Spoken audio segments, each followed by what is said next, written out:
सियावर रामचंद्र महाराज की जय। ध्यान मूलम गुरुरमूर्ति पूजा मूलम गुरुपदम् मंत्र मूलम गुरुवाक्यम् मोक्ष मूलम गुरु कृपा।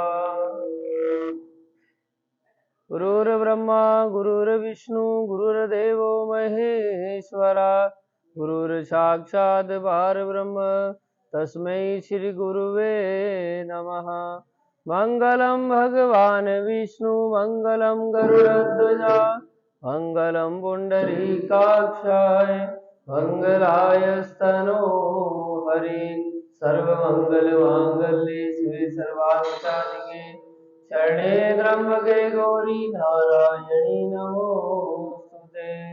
बोलो श्री सद्गुरुदेव भगवान की जय।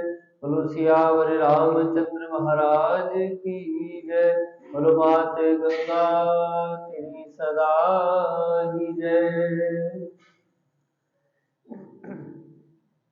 श्री कमल नेत्र कटि पीताम्बर अधर मुरली गिरधरा मुकुट कुंडल कर कटिया सावरे राधे वरम फूल यमुना धेनु आगे सकल गोपियन के मन हरम पीत वस्त्र गरुड़ वाहन चरण सुगलित सागरम करत खेल कलोदल सदि कुंज भवन उजागराम अजर अमर अडोल निश्चल पुरुषोत्तम परापरम दीननाथ दयाल गिरिधर कंचन कुशहरण कल फूल बाल विशाल लोचन अधिक सुंदर केशवम बंशीधर वसुदेव छैया बलि छल्यो श्री वामनम जब डूबते गजराग लीनो लंका छेदो रावणम सप्तदीप नवखंड चौगा भवन कीनो एक पदाम द्रौपदी की लाज रागी कालोपमा करम दीनानाथ दयाल पूर्ण करुणामय करुणा कवि दत्त राज विलास निस दिन नाम जप नित नागरम प्रथम गुरु जी के चरण बंदो यश ज्ञान परिकाशितम आदि विष्णु जुगादि ब्रह्मा सेविते शिव शंकर श्री कृष्ण केशव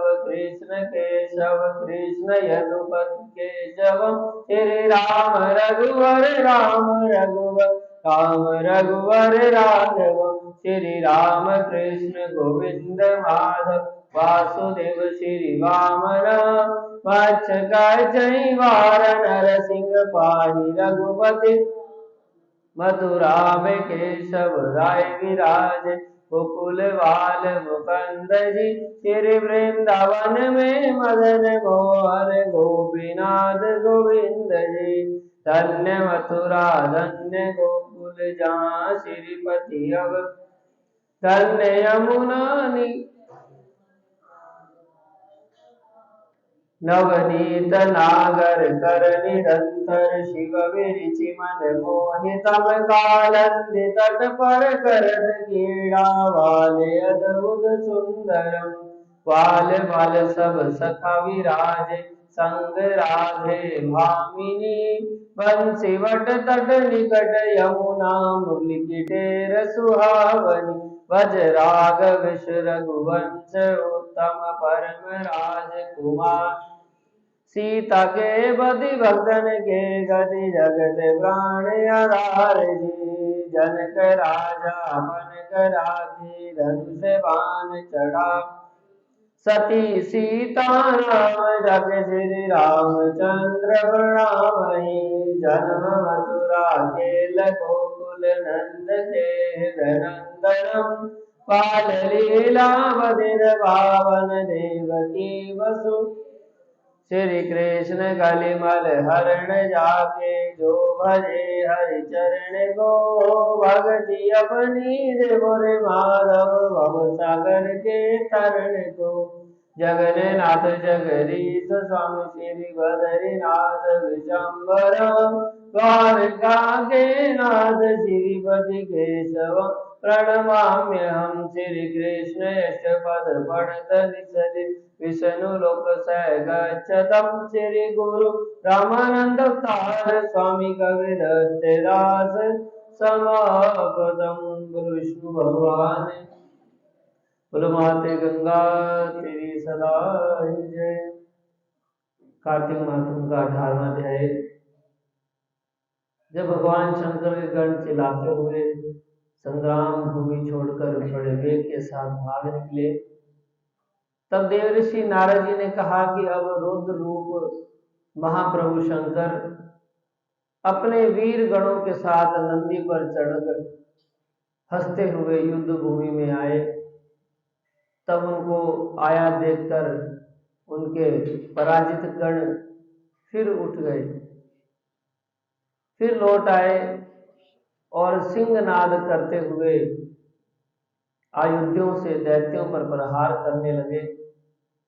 भीषण रूपधारी रुद्र को देख दैत्य भागने लगे।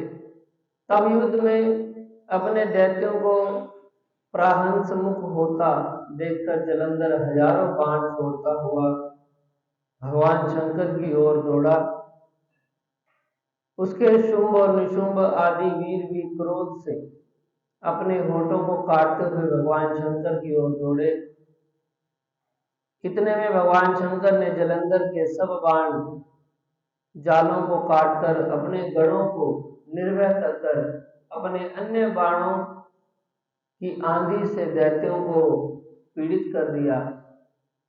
खड़गोरम नामक दैत्य को अपने फरसे से मार डाला। बलहाकल का भी सिर काट दिया। दशमर भी मारा गया। शिवगण चिखासक ने प्रचंड नामक दैत्य का सर काट डाला।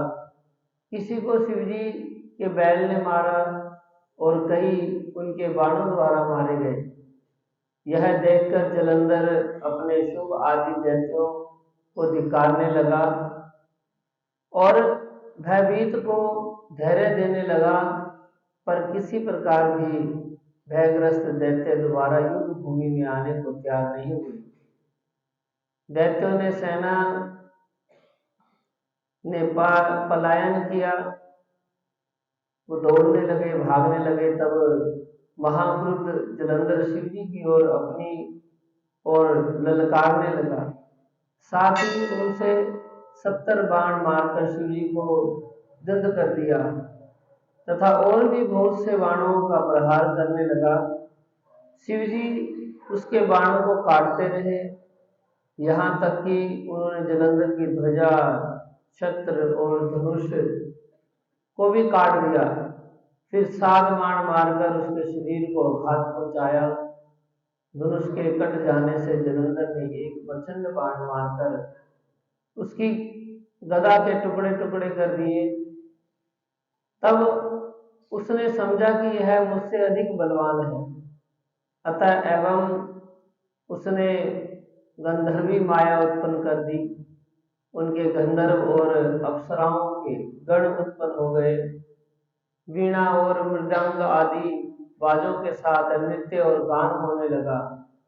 इससे अपने गणों सहित रुद्र भी मोहित हो गए। उन्होंने युद्ध बंद कर दिया। फिर तो काम मोहित जलंधर बड़ी शीघ्रता से त्रिनेत्र भगवान शंकर का रूप धारण कर वृषभ पर बैठकर पार्वती के पास जा पहुंचा।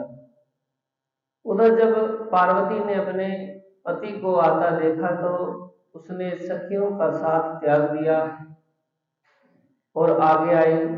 पार्वती को देखकर कामातुर जलंधर का वीर्य पतन हो गया और उसके पतन से वह जड़ भी हो गया। गौरी ने उस दानव समझा। वह अंतर ध्यान होकर उत्तर की ओर मानस पर चली गई। तब वहां पार्वती को न देखकर जलंधर फिर शिव जी की ओर लौटा। उधर पार्वती जी ने भगवान विष्णु को बुलाकर दैत्य धन का भय कृतक कहा और यह प्रश्न किया कि आप इससे अवगत हैं? भगवान विष्णु ने हाथ जोड़कर और सिर नवाकर उत्तर दिया, आपकी कृपा से मुझे सब कुछ ज्ञात है, मैं सब कुछ जानता हूँ। हे माता, जो आज्ञा हो पालन करूंगा। जगत माता ने विष्णु जी से कहा, उस दैत्य को जो मार्ग खोला है उसका अनुसरण उचित है। मैं तुम्हें आज्ञा देती हूँ कि तुम जाकर उसकी स्त्री का पतन व्रत भ्रष्ट करो, वह दैत्य तभी मरेगा। पार्वती जी की है आज्ञा पाते ही भगवान विष्णु उसको शिरोधारी कर छल करने के लिए जलंधर के नगर की ओर गए। बोलो विष्णु भगवान की जय। कार्तिक का 19वां अध्याय। जब जलंधर भगवान विष्णु छल करने के लिए उसकी नगर की तरफ जाने लगे तो राजा विष्णु ने कहा कि हे देवी, अब आप यह कहिए कि भगवान विष्णु ने वहां जाकर क्या किया तथा जलंधर की पत्नी का व्रत कैसे भ्रष्ट किया। श्री नारद जी बोले कि जलंधर के नगर में जाकर भगवान विष्णु ने उसकी पतिव्रता स्त्री वृंदा का पतिव्रत भंग करने का विचार किया।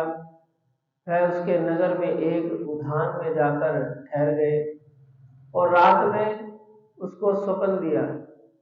वह उनकी माया और अद्भुत कार्य पद्धति थी और फिर उनकी माया द्वारा जलंधर की पत्नी पतिव्रता वृंदा ने रात में यह स्वप्न देखा कि उसका पति नग्न होकर सिर पर तेल लगाए महिषा पर चढ़ा हुआ, वह काले रंग के फूलों की माला पहने हुए तथा उसके चहुं ओर सिंह जीव है। वह सिर मुंडवाए हुए है, अंधकार में दक्षिण दिशा की ओर जा रहा है। उसने अपने नगर को समुद्र में डूबा हुआ देखा और इस प्रकार के बहुत से भयानक सपने देखे। फिर तत्काल ही वह जाग पड़ी और सपनों के संबंध में विचार करने लगी कि इतने में उसने सूर्य को उदय होते हुए देखा तो उससे उसे एक छिद्र दिखाई दिया तथा वह क्रांतिहीन तथा उससे अनिष्ट जाना। वह भयभीत होकर रोने लगी। वह छज्जे पर आ गई, अटारी पर चली, भूमि पर उतरी, मगर उसको कहीं पर भी शांति प्राप्त नहीं हुई। फिर वह अपनी दो सखियों के साथ लेकर उपवन में गई, परंतु वहां भी उसका कल नहीं पड़ी। फिर वह जंगल में निकल गई, मगर वहां पर भी उसको चैन नहीं आया। मन में उसने सिंह के समान दो भयंकर राक्षसों को देखा, जिससे वह अत्यंत भयभीत होकर वहां से भाग लगी। उसी क्षण वहां पर अपने शिष्य सहित एक मौनी तपस्वी आ रहे थे। भयभीत वृंदा उसके गले में हाथ डालकर उससे अपनी रक्षा के लिए याचना करने लगी। मुनि ने अपने एक ही ओंकार में उन दोनों राक्षसों को वहां से भगा दिया। वृंदा को आश्चर्य हुआ कि वह भय से मुक्त होकर मुनिनाथ को हाथ जोड़कर प्रणाम करने लगी और कृतज्ञता का ज्ञापन किया। फिर उसने मुनि से अपने युद्ध रथपति के संबंध में उसी की कुशल क्षेम का प्रश्न किया। मुनि ने मौन होकर आगे पीछे देखकर कुछ कहने की चाह की नहीं रखी। उसी समय दोनों वानर मुनियों के समक्ष आकर हाथ जोड़कर खड़े हो गए और जो ही मुनियों ने मुक्ति संकेत किया त्यों ही वह उड़कर आकाश में चले। फिर जलंधर का सिर व धड़ लेकर मुनि के पास आ गए। तब वृंदा अपने पति को मृत हुआ जानकर मूर्छित होकर पृथ्वी पर गिर पड़ी और अनेक प्रकार के वचन कहकर दारुण्य विलाप करने लगी, पश्चाताप करने लगी। मुनि ने कहा कि हे कृपा निधान, आप मेरे पति को जीवित कर दीजिए। पतिव्रता प्राण दैत्य पत्नी ऐसा कहकर दुख से की श्वासों को छोड़ते हुए मुनीश्वर के चरणों में गिर पड़ी। तब मुनीश्वर ने कहा कि वह शिवजी द्वारा युद्ध में मारा गया है, अतः एवं जीवित नहीं हो सकता, क्योंकि जिसे भगवान शंकर मार देते हैं वह कदापि जीवित नहीं हो सकता, परंतु शरणागत की रक्षा सनातन धर्म, अतः मैं कृपा करके इसे जिला देता हूँ। नारद जी कहते हैं कि वह मुनि साक्षात भगवान विष्णु थे, जिन्होंने कि यह सब माया फैला रखी थी। वह वृंदा के पति को जीवित कर कर अंतर ध्यान हो गए। जलंधर ने उठकर वृंदा का आलिंगन किया और उसका मुख चूमा।